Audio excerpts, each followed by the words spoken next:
থেকে খানা আদায় করা এটা ইসলামের শিক্ষা না। হিন্দুদের মধ্যে শ্রাদ্ধ আছে, শ্রাদ্ধ। আমি সব জায়গায় এই কথাটা বলি। আপনি গুগলে গিয়ে লেখেন শ্রাদ্ধ, তালিব বছর অপলা আকার দর পরে বড় ধ লেখা দেন, সার দিলে দেখবেন শ্রাদ্ধ মানে কি। শ্রাদ্ধ হলো হিন্দুদের মানুষ মারা যাওয়ার পরের খানা। সেই জিনিসটা আমাদের মুসলমানদের মধ্যে আসছে। 4 দিন 40 এগুলোতে কি করেন আপনারা বলবেন? ঢোল পিটান, নাচানাচি, ডিজে পার্টি, পুলিশ মহিলা নিয়ে নর্তন কুর্দন, কি করেন? কোরআন খতম, ভালো কাজ। আলেম ওলামা ডাকেন, ভালো কাজ, ঠিক কিনা? কবর জিয়ারত করেন, ভালো কাজ। মানুষকে খাওয়ান, ভালো কাজ। মুনাজাত করেন, 5টা ভালো কাজ করলেন, এটা হারাম হইল কেমনে? মানুষ মরে গেলে তার জন্য যারা খাবার খাওয়ায়, এটার আরবি নাম সাদকা। কিনা? সাদকার মাল খেতে পারে শুধু গরিব, দুঃখী, অসহায়, এতিম, মিসকিন যারা, তারা। আমি যদি এই লোকটাকে বলি, ভাই আমার বাবা মারা গেছে, আল্লাহর কাছে রয়ে গেছে, আল্লাহু আকবার, আমাকে দিয়া দেন, আমাকে মাদ্রাসা আছে, আমাকে মাদ্রাসার এতিম আছে, ছাত্র আছে, আমরা দিয়া লাইলে জায়েজ আর মানুষের খাওয়াইলে না জায়েজ। আপনারা এরপরও বুঝেন না এটা কি ফতুয়াবাজি না দান্দাবাজি? দান্দাবাজি। কেমনে মানুষের মুহূর্তে কাইরা নিয়া নিজের পকেটে ঢুকাইব, ঠিক কিনা বলেন? এতিমদেরকে তারা বেশি হকদার। এখন দেখা যায় 40 মিসকিনদের জায়গা কম, এলাকার পয়সাওয়ালা লোকেরা এসে লাইনে বসে থাকে। আমি দেখেছি যেটা, কিন্তু দরকার ছিল, আমার আব্বা মারা গেছে, এই এতিমখানায় আমি একটা গরু দিয়ে দিলাম, ওরা সারা বছর খেতে পায় না, ওরা খাবে। এই আমার জাতি ভাইদের মধ্যে কিছু ভাইরা এগুলি করা যাবে না, বেদাত। আমাদেরকে দিয়ে দেন, মসজিদে দেন, মাদ্রাসায় দেন, আমাদেরকে দিয়ে দেন, তাহলে জায়েজ হবে। কথাটা সুন্দর, মসজিদে দিতে হবে, মাদ্রাসাও দিতে হবে, আলেম ওলামাদের দিবেন, ওটাও জায়েজ আছে, নিঃসন্দেহে ওটাও জায়েজ। কিন্তু আপনাদেরকে দিলে জায়েজ হবে, সাধারণ মানুষকে খাওয়ালে না জায়েজ হবে, এটা কোন কিতাবে আছে? কিতাবুল আনতাজ ছাড়া অন্য কোনো কিতাবে নাই।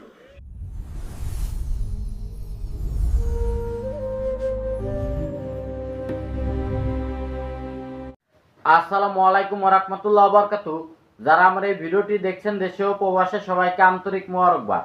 দর্শক শ্রোতা, মৃত ব্যক্তির নামে 4 দিন বা 40 দিনে একটা ইসালের সব মাহফিল করা হয়। সেখানে মিলাদ কিয়াম করা হয় এবং কি কোরআন তেলাওয়াত করা হয়, ওই মৃত ব্যক্তির নামে দোয়া করা হয় এবং কি মানুষের জিয়াপত দিয়ে দাওয়াত করে খাওয়ানো হয়। দর্শক শ্রোতা, এই বিষয়টা জামাতের আলেমরা তারা কোন দলিলের ভিত্তিতে এটা নাজায়েজ বেদাত বলে এবং কি আহলে সুন্নাত ওয়াল জামাতের উলামা কেরাম তারা কোন দলিলের ভিত্তিতে এটা জায়েজ বলে এবং কি এটা মুস্তাহাব বা সুন্নাত বলে থাকে? আজকের ভিডিওটি যদি আপনারা সম্পূর্ণ দেখেন তাহলে অবশ্যই বুঝতে পারবেন আসলে কারা কোরআন সুন্নাহ মতে সঠিক কথা বলেছে। দর্শক শ্রোতা, কথা না বাড়িয়ে প্রথমে চলুন আমরা জামাতের বক্তব্যটা দেখে আসি। মানুষ মরে গেলে তার জন্য যারা খাবার খাওয়ায়, এটার আরবি নাম সাদকা। কিনা? সাদকার মাল খেতে পারে শুধু গরিব, দুঃখী, অসহায়, এতিম, মিসকিন যারা, তারা। আমি যদি এই লোকটাকে বলি, ভাই আমার বাবা মারা গেছে, এই যে 2000 টাকা নেই, সাদকার টাকা নেবে, আরো গরম দিয়ে বলবে আমি সাদকা খাবো, অথচ ওই টাকা নিয়ে আমি বাজার ঘাট করে যদি বলি খান, খাবে তো খাবে, আর বলো লোক আর একটা নিয়ে আসবে। কি বুঝলেন? আগেরটাও চা, পরেরটাও তা, ওইটা টাকা, এটা খাবার। আজ হাজারো মানুষ মারা গেলে তার বাবার নামে 30টা গরু জবাই করে এলাকায় খাওয়াচ্ছে। আপনি খাওয়ান, নিষেধ নেই খাওয়াতে, কিন্তু ওটা তো সাদগার মাল। কথা বলেন না কেন? 30টা হোক 50টা হোক গরু জবাই করেন, কোনো অসুবিধা নেই, খাওয়ান, কিন্তু খাওয়ানো লাগবে তাদের যারা হকদার। আপনি আমারও দাওয়াত দিয়েছেন, আমি নিয়েছি 5,000 গাড়ি, আমি তো এতিম নাকি? এতিমের মাল যারা ভক্ষণ করে, কোরআন তাদের বলেছে এরা জাহান্নামের আগুন দিয়ে পেট ভরে।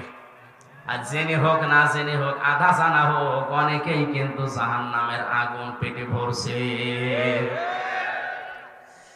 ইন্নাল্লাযীনা ইয়াকুলুনা আমওয়ালাল ইয়াতামা যুলমান ইন্নামা ইয়াকুলুনা ফি বুতুনিহিম নারা ওয়া সায়াসলাউনা সাঈরা।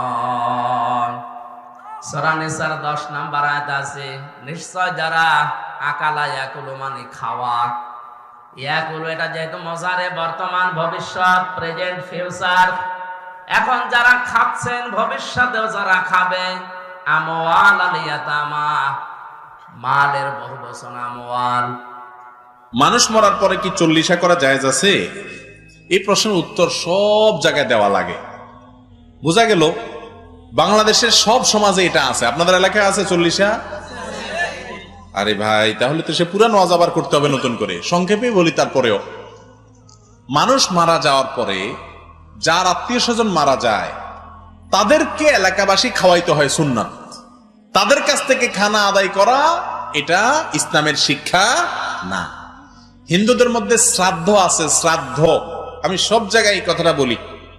আপনি গুগলে গিয়ে লেখেন শ্রাদ্ধ, তালিব বসর অপলা আকার দর পরে বড় ধ লেখা দেন, সার দিলে দেখবেন শ্রাদ্ধ মানে কি।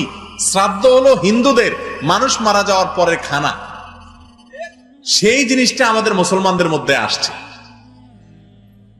কেউ মারা গেলে যদি তার ছেলে মেয়েরা এলাকাবাসীর না খাওয়ায়, আমরা অনেকে বলি কি মানুষটা মারা গেল, কি ছেলে মেয়ে রেখে গেল, একটু কারোর হাতও ধোয়াইলো না, এরকম বলে কি বলে না? আমি বলি যে কত বড় ছোট লোক, তোমার হাত ধোয়ার জন্য পুকুরের টান পড়ছে, পানির তল পড়ছে, ওই বেটা তোমার হাত ধোয়া দিতে হবে। আসলে তো হাত ধোয়াটা উদ্দেশ্য হলো ধান্দা হলো খাওন। আরে ভাই, মানুষ খুশিতে খাওয়ায়, খুশিতে খাওয়ায়। বিয়ে করছে, নতুন বউ আসছে, অলিমা খাওয়ায়। ছেলে হয়েছে, আকিকা খাওয়ায়, ঠিক না? সেখানে আপনি আপনার বাপ মারা গেছে, আপনি খুশি যে বা জমি জমার ভাগ এখন আমি পেয়ে যাবো, বুড়া মরে গেছে, শেষ, আসেন ফুর্তি করে আপনাদের খাওয়াই। ব্যাপারটা কি এরকম? তাহলে কেন খাওয়াবেন? এর সাথে ইসলামের কোনো সম্পর্ক? হ্যাঁ, মৃত মানুষের তরফ থেকে দান সৎকার করা জায়েজ আছে। সেই হিসাবে আপনি গরিব দুঃখীকে খানা দিলেন, সেটা দিতে পারেন। কিন্তু এটার জন্য এক নম্বর কথা কোনো দিন ঠিক হবে না। 40 3 দিনের 7 দিনা, এই দিনের কোনো ফজিলত হাদিসে আসে নাই। আপনি মন গড়া যদি বানান, তার নাম বেদাত। 2 নম্বর নকল আমল, এটা করলে গুনাহ হবে। আরো কথা কি বুঝাতে পারছি? আর দ্বিতীয় কথা হলো যে গরিব খাওয়ানোর নাম দেয়া হয়, আসলে গরিবের তো কোনো বিল নাই। গরিবরা বলে এই চেয়ারম্যান সাহেব খাক, তোরা পরে আয়, ঠিক না? এলাকার সব মেয়েরা এসে একটা ফুর্তি ফাটতার অনুষ্ঠান সামিয়ানা টাঙ্গায়, এগুলো জায়েজ নাই। এগুলো হিন্দু থেকে আসছে আমাদের মধ্যে। মৃত ব্যক্তির জন্য 4 দিন ও 40 দিন পর সমাজের সবাইকে দাওয়াত করে খাওয়ানোটা সওয়াবের কাজ কি? মৃত ব্যক্তির পাশে বসে কোরআন মাজিদ পড়াও, খতম দেওয়া কি সওয়াবের কাজ? আমরা যে কবরস্থানের পাশে গিয়ে বলি আসসালামু আলাইকুম হালাল কবর, এটা কি ঠিক কিনা? মৃত ব্যক্তির জন্য 4 দিন ও 40 দিন পর আপনারা যেটা করেন, এটা বলে চল্লিশা। কি বলে? সবাই একটা রমরমা ভাব নিয়ে খাইতে যায়, মনে হয় যে বিয়ের দাওয়াত খাইতে যাইতেছে। আছে না নাই? তো যে মরছে আপনি তার জন্য কাঁদবেন, দোয়াই না করবেন, এত খুশি কেন আপনাদের? আপনি খাওয়ান, খাওয়াতে দোষ নাই। আপনি মাইয়েতের রুহের মাগফিরাতের জন্য খাওয়ালে মৃত ব্যক্তির গুণ আল্লাহ মাফ করবে, সেটা ঠিক আছে। কিন্তু খাওয়াবেন মিসকিনদেরকে, ইয়াতিমদেরকে, তারা বেশি হকদার। এখন দেখা যায় 40 মিসকিনদের জায়গা কম, এলাকার পয়সাওয়ালা লোকেরা এসে লাইনে বসে থাকে। আমি দেখেছি যেটা। কিন্তু দরকার ছিল, আমার আব্বা মারা গেছে, এই এতিমখানায় আমি একটা গরু দিয়ে দিলাম, ওরা সারা বছর খেতে পায় না, ওরা খাবে, খেয়ে আমার আব্বার জন্য দোয়া করবে, ঠিক কিনা? আর সবচেয়ে বেশি দোয়াটা কবুল হবে আপনার আব্বার জন্য। আপনি যাকে দোয়া করানোর জন্য আনলেন, উনি কি আপনার আব্বার জন্য কাঁদবে? আর কাঁদলেও এই কান্নাতে আন্তরিকতা কতটুকু, এটা প্রশ্নবিদ্ধ। কারণ উনি আমার বাপের লেগে কান্দে, আমারই চোখ দিয়ে পানি বের হয় না আমার বাপের লেগে। ঘটনাটা এরকম, তাই না? আপনার বাবার জন্য আপনি কাঁদবেন, ভাড়া করে কাউরে এনে কান্না করানোর দরকার নাই। রব্বির হামহুমা কামা রব্বায়ানি সাগীরা, আপনি দোয়া করবেন। ইসলামকে আমাদের মানতে হবে ঠিক তেমন বিশ্বনবী শিখিয়ে গিয়েছে। দর্শক শ্রোতা, আপনারা দেখতে পেয়েছেন জামাতের আলেমরা তারা কিন্তু ওই 40কে নাজায়েজ এবং কি বেদাত বলেছেন, এবং কি হিন্দুদের শ্রাদ্ধের সাথে তুলনা করেছেন এই 40কে। দর্শক শ্রোতা, তবে এই ব্যাপারে আহলে সুন্নাত ওয়াল জামাতের উলামায়ে কেরাম তারা কি বলে, চলুন তাদের বক্তব্য দেখে আসি। ইবলিস কয় আল্লাহ চারিদিকে তো টাইনা জাহান্নামে নিমু, আমার কত ক্ষমতা দিবেন, আপনি পাওয়ার দিবেন কিয়ামত পর্যন্ত হায়াত। আর আপনি কোন আমি বলে ব্যাক কল, কারণটা কি আমারে কনসেপ্ট ব্যাক কল কিয়ামত পর্যন্ত হায়াত হইলে কি লাভ? কেয়ামতের পরে না আসল খেলা, ঠিক কিনা? আসল খেলা হইলো কেয়ামতের পরে। তুই কেয়ামত পর্যন্ত বাঁচবি, কেয়ামতের পরের থেকে যে শুরু হইব তোর কনি রে, বন্ধ নাই, বন্ধ নাই। ইবলিসে কয় আল্লাহ তো চতুর্দিক থেকে টাইন না তো জাহান্নামে লয়ে যাবো, তখন কি করবেন? আল্লাহ কয় ব্যাক কল, চতুর্দিক টানলে কি আমার কাছে আরো 6 দিক রয়ে গেছে। সুবহানাল্লাহ কর, আল্লাহ কর, 6 দিক আল্লাহর কাছে রয়ে গেছে। আল্লাহু আকবার। আমাকে দিয়া দেন, আমাকে মাদ্রাসা আছে, আমাকে মাদ্রাসার এতিম আছে, ছাত্র আছে, আমরা দিয়া লাইলে জায়েজ আর মানুষের খাওয়াইলে না জায়েজ। আপনারা এরপরও বুঝেন না এটা কি ফতুয়াবাজি না দান্দাবাজি? দান্দাবাজি। কেমনে মানুষের মুহূর্তে কাইরা নিয়া নিজের পকেটে ঢুকাইবো, ঠিক কিনা বলেন? 40 দিন পরে একটু দোয়া কালাম দুরুদ সালামের ব্যবস্থা করবেন, আত্মীয় স্বজন খবর দিবেন, দাওয়াত দিবেন, তারা আসবো, একসাথে হইব, সবাই একসাথে একটু মাইয়াতের জন্য দোয়া করব, আল্লাহ তার রুহের মাগফিরাত কামনা করব, আল্লাহর কাছে প্রার্থনা করব। না হুজুরের ঘুম নাই চোখে, বন্ধ করতে হবে। আরে বেটা, হিন্দুরা সেনা মারা গেলে একবারে পোড়া দিয়ে এবারে আর কোনোদিন চিতা খোলা যায় না, খোলা যায় না। হিন্দুরা বাৎসরিক কোন অনুষ্ঠান করে না, আর মুসলমানের সিস্টেম হচ্ছে আমার দয়াল নবী করেছেন। নবী বলেন উম্মতেরা রে, আমার উম্মত গুনাহ নিয়ে কবরে ঢুকবে, নেককার হয়ে হাসরের ময়দানে বাইরে হবে। সুবহানাল্লাহ। সাহাবীরা কয় ইয়া রাসূলুল্লাহ, এইটা কেমন কথা? আপনি বলেছেন কবরে যাওয়ার মওত হওয়ার সাথে সাথে ইবাদতের দরজা বন্ধ, তো কবরে ঢুকবো গুনাহ লইয়া, কিয়ামতের ময়দানে উঠবো নেককার হইয়া। হুজুর বিষয়টা আমাদেরকে একটু বুঝাইয়া দেন। আমার নবী বলেন শোনো, আমার উম্মত কবরে যাবে গুনাহ নিয়ে, আমার উম্মত যাওয়ার সময় ছেলে রেখে যাইবো, মেয়ে রেখে যাইবো, নাইনাতকু রেখে যাইবো। এই সমস্ত লোকগুলা আমার উম্মতের জন্য দোয়া করব, দোয়া করব, দোয়া করব। এদিকে তাদের দোয়া চলবে, ওদিকে তার গুনাহ মাফ চলবে, এদিকে তাদের দোয়া চলবে, ওদিকে তাদের গুনাহ ক্ষমা হইতে থাকবে। একটা পর্যায়ে দেখা যাইবো আল্লাহর এই বান্দা আমি নবীর উম্মতের আমল নামায় কিয়ামত আসতে আসতে কোনো গুনাহ থাকতো না, সব গুনাহ আল্লাহ মাফ করে দিব। সুবহানাল্লাহ। কিসের মাধ্যমে? দোয়ার মাধ্যমে। দোয়ার, আর এই দোয়ার বিরোধিতা আছে না নাই? আরে ভাই রে ভাই, আপনারা কিসের কন্ট্রাক্টরি লইছেন? একটা কন্ট্রাক্টরি হইছে বেদাত, বেদাত জিদের না হিদের মধ্যে বেদাত। হুজুর বেদাত কইলে কিন্তু আপনার বিপদ আছে। আপনি যে মসজিদে চাকরি করে মাস শেষে বেতন নেন, এটা 1 নাম্বার বেদাত। আপনি যদি বেদাতের এত বেশি ঘৃণা করেন, বেদাত থেকে বাঁচতে চান, তাহলে কালকে বিনা বেতনে চাকরি করেন, দেখি কয়দিন করতারেন। বাদ গেলে বউ তোরে বাদ দিত না বেটা। বেদাতের কন্ট্রাক্টরি লইছো নবীর বিরুদ্ধে কথা কইতে। যদি বেদাত সম্পর্কে আমরা কথা বলি, তোমার ভাইয়ের তেনে মাথা পর্যন্ত পুরাটার ভিতরে 6000 বেদাত আছে বেটা। যে টুপি মাথার দিছ, তো এই টুপি আমার নবী এইরকম টুপি মাথার দিছে নাকি? আমার নবী কিরকম টুপি মাথার দিছে জিগাইলে তো 40 দিন ধরে কন্যালেও কইতে পারতি না, কারণ লেখাপড়া তো না। এই যে মাওলানা যুক্তিবাদী সব কইছে যে শীত করে ফেলায়া পেটের মধ্যে ফাড়া দিলেও কুল হুয়াল্লাটা শুদ্ধ করে কইতে পারতো না। এই সব অবস্থা। আমার নবী যে 8 ধরনের টুপি মাথায় দিছেন। এবার তোমার যদি ইলম থাকে, তুমি প্রচার করো, ওয়াজ করো যে 8 ধরনের কি কি ধরনের টুপি নবীজি মাথায় দিছেন। আপনার মা আপনার বাবা মারা গেছে, আপনি চাইতেছেন, নিজের থেকে চাচ্ছেন যে আমি কিছু নয় মুরব্বী যারা সবাই সবসময় 5 ওয়াক্ত নামাজ পড়ে, ইমাম সাহেব, মুয়াজ্জিন সাহেব বা 5 ওয়াক্ত নামাজি, এরকম কিছু মানুষ এবং সমাজের কিছু নেহায়েত গরিব ইয়াতিম মিসকিন থাকে, এরকম কিছু মানুষকে আমি খাবার দিব। একটা আয়োজন করে আমার বাড়িতে আনবো, তারা আসবে, দোয়া দুরুদ পড়বে, আমার মায়ের জন্য আমার বাবার জন্য দোয়া করবে, এরপরে আমি আমার তৌফিক অনুযায়ী তাদেরকে কিছু খাবার দিব। এই ধরনের অনুষ্ঠান মা বাবা মুরব্বীরা মারা গেলে 4 দিনে 5 দিনে বা 40 দিনে 41 দিনে অনেক জায়গায় করে থাকে। কিন্তু আফসোস হলো আমাদের অনেক আলেম ভাইয়েরা, ওনারা আমার জাতি ভাই, ওনারা আমার জাতি ভাই, আমি এনকার করে অসম্মান করে বলছি না, শুধু বোঝানোর জন্য বলছি ভাই, এই আমার জাতি ভাইদের মধ্যে কিছু ভাইয়েরা এগুলি করা যাবে না, বেদাত। আমাদেরকে দিয়ে দেন, মসজিদে দেন, মাদ্রাসায় দেন, আমাদেরকে দিয়ে দেন, তাহলে জায়েজ হবে। কথাটা সুন্দর, মসজিদে দিতে হবে, মাদ্রাসাও দিতে হবে, আলেম ওলামাদের দিবেন, ওটাও জায়েজ আছে, নিঃসন্দেহে ওটাও জায়েজ। কিন্তু আপনাদেরকে দিলে জায়েজ হবে, সাধারণ মানুষকে খাওয়ালে না জায়েজ হবে, এটা কোন কিতাবে আছে? কিতাবুল আনতাজ ছাড়া অন্য কোনো কিতাবে নাই। কথাটা বুঝতেছেন আপনারা? যদি বলেন জিহাদি ভাই, এই যে 4 দিনে 5 দিনে বা সুবিধা মতো সময়ে সন্তানেরা মা বাবা মারা গেলে এই যে একটা জিয়াফত করে, দোয়ার আয়োজন করে, আমাদের কসবা ব্রাহ্মণবাড়িয়া এই অঞ্চলে এটাকে জিয়াফত বলে, 40 জিয়াফত বলে। আপনারা তো 40 জিয়াফত বলেন না? কেউ 4 দিনে করে, কেউ 5 দিনে করে, কেউ 6 দিনেও করে, কেউ আবার 40 দিনে করে, কেউ 41 দিনে করে, কেউ আবার 39 দিনেও করে। এটা হলো সবাই আলোচনা করে, যেদিন সবাই থাকে ওই দিনই করে, সুবিধা মতো টাইমে করে। কিন্তু বেশিরভাগ মানুষ 40 দিনের মাথায় করে, এই জন্য এটার নাম হয়ে গেছে 40।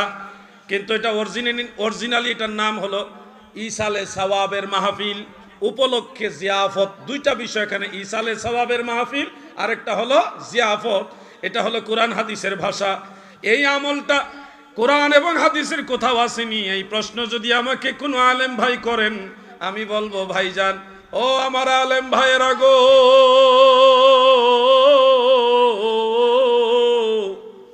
আমি আপনার একজন ভাই, আপনার একজন জাত ভাই, সেই হিসাবে আপনার প্রতি সম্মান রেখে বলছে, 2 লক্ষ হাদিসের হাফেজুল হাদিস ইমাম জালালউদ্দিন সুয়ুতি রহমাতুল্লাহ আলাইহি আল হাবিলিল ফাতাওয়ার মধ্যে এই ব্যাপারে অনেকগুলি হাদিস এনে উনি ফাতোয়া দিয়েছেন। মুরব্বীরা কোনো মুসলমান মারা গেলে তাদের ইসালে সওয়াব প্লাস জিয়াফত উপলক্ষে খাবারের আয়োজন, যেটা ইতামুত আম, এটা ইমাম জালালউদ্দিন সুয়ুতি ফতোয়া দিয়েছেন মুস্তাহাব, সওয়াবের কাজ। সুবহানাল্লাহ। বলবেন কোরআন হাদিসে আসেনি? আপনাদেরকে এটাকে বলতে চাই, কোরআন হাদিসে না থাকলে ইমামরা কখনো ফতোয়া দেয় না, এটা মনে রাখবেন।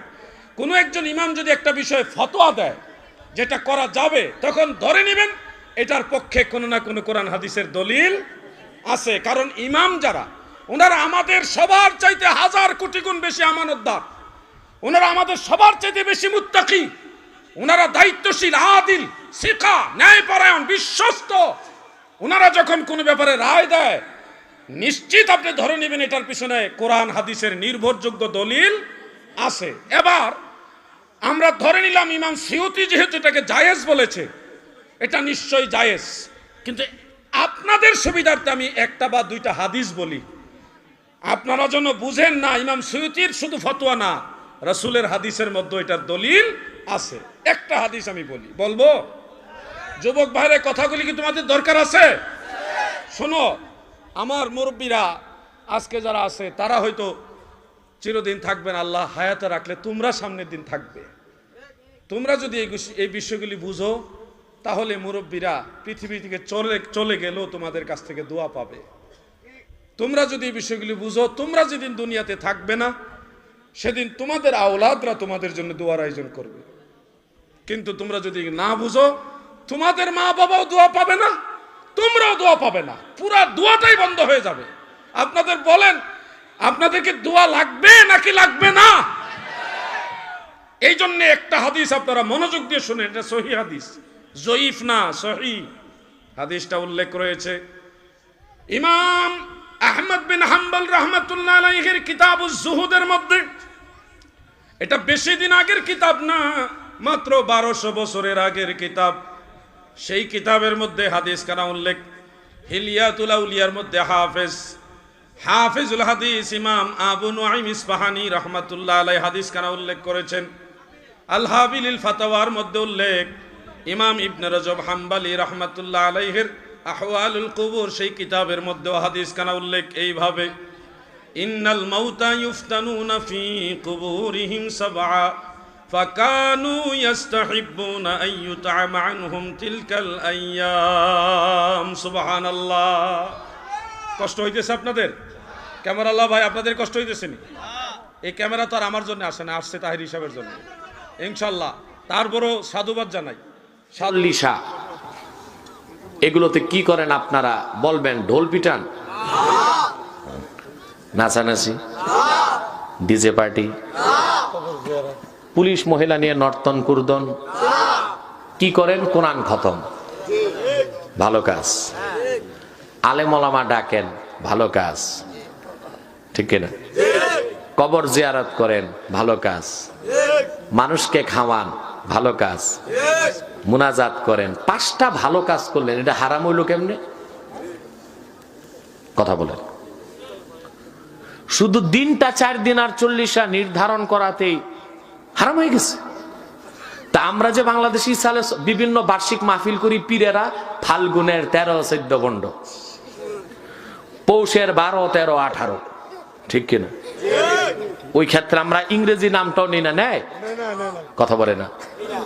জানুয়ারি, ফেব্রুয়ারি, মার্চুয়ারি এগুলো বলে কি বলে? পৌষের অমুক। 50 বছর ধরে পৌষের 10 তারিখই হচ্ছে, এটা গুনাহ হয় না, বেদাত হয় না। শুধু 4 দিন আর 40 বাইন্দা করলে গুনাহ হবে, এটা ফালতু কথা, এটার কোনো ভিত্তি নাই। হালাল কাজ, জায়েজ কাজ। আশিয়াতুল লুমাতে শেখ আব্দুল হক মুহাদ্দিস দেহলভী রাহমাতুল্লাহ এটাকে মুস্তাহাব বলেছে। 5টাই ভালো কাজ। 1 নাম্বার কোরআন তেলাওয়াত, ঠিক কিনা? এটা কেমন সওয়াবের কাজ? প্রতি অক্ষরে 10 নেকি, ঠিক কিনা? 2, আলেমদের দাওয়াত করেন। কাদেরকে?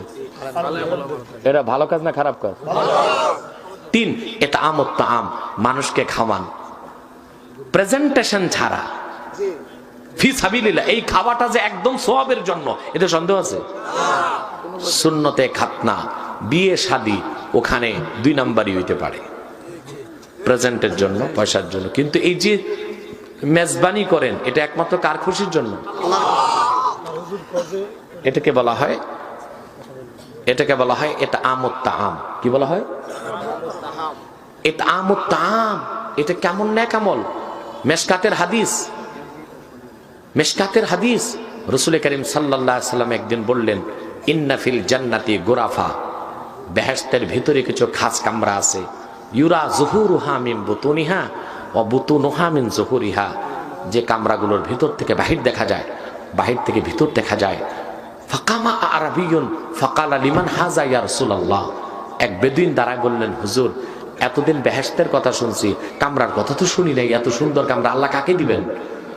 রাসূলুল্লাহ বললেন, মান আতাবাল কালাম ওয়া আতআমাত তাআম ওয়া আদামাস সিয়াম ওয়া সাল্লা ফিল লাইলি ওয়ান নাসু নিয়াম, আমার উম্মতের যে ব্যক্তি ফরজ ওয়াজিব সুন্নতের পর 4টা নফল কাজ বেশি করবে, যে তার কথাকে পবিত্র করলো, আর মানুষকে বেশি বেশি আল্লাহর খুশির জন্য খাওয়ালো, বেশি রোজা রাখলো, রাতে তাহাজ্জুদ পড়লো, আল্লাহ তাকে বেহেশতে সে কামরা দিয়ে দিবেন। তাহলে মানুষকে খাওয়ানো সওয়াব না গুনাহ? তাহলে 4 দিন আর 40 কোরআন পড়লেন, আলেম দাওয়াত করলেন, মানুষকে খাওয়াইলেন, কবর জিয়ারত করলেন, এটা সুন্নাত। রাসূলুল্লাহ বলেছেন সাল্লাল্লাহু আলাইহি সাল্লাম, কুনতু নাহাইতুকুম আন জিয়ারাতিল কুবুর আলা ফাজুরুহা, আমি তোমাদের কবর জিয়ারত নিষেধ করেছিলাম, সাবধান এখন থেকে জিয়ারত করো। দর্শক শ্রোতা, আপনারা দেখতে পেয়েছেন আহলে সুন্নাত ওয়াল জামাতের উলামায়ে কেরাম তারা কিন্তু দলিল সহ স্পষ্টভাবে তুলে ধরেছে যে 40 দিনে বা 4 দিনে বা যে কয়দিনই হোক, মানুষের জন্য দোয়া খায়রাত এবং কি মেহমানদারি করা এটা মুস্তাহাব, এটা করা যাবে। ইসলাম এবং কি কোরআন সুন্নাহ মতে এটা জায়েজ, এটা কখনো বেদাত হবে না বা এটা হারামও হবে না। আর যারা আজকে বেদাতের ফতোয়া দিচ্ছে, হারাম দিচ্ছে, তাদের কথার জবাব কিন্তু সুন্নি আলেমরা দিয়ে দিয়েছে। তবে আজকের এই ভিডিওটি এই পর্যন্ত। ভিডিওটি যদি ভালো লাগে অবশ্যই লাইক কমেন্ট শেয়ার করবেন এবং কি চ্যানেলটি সাবস্ক্রাইব করবেন। আল্লাহ হাফেজ।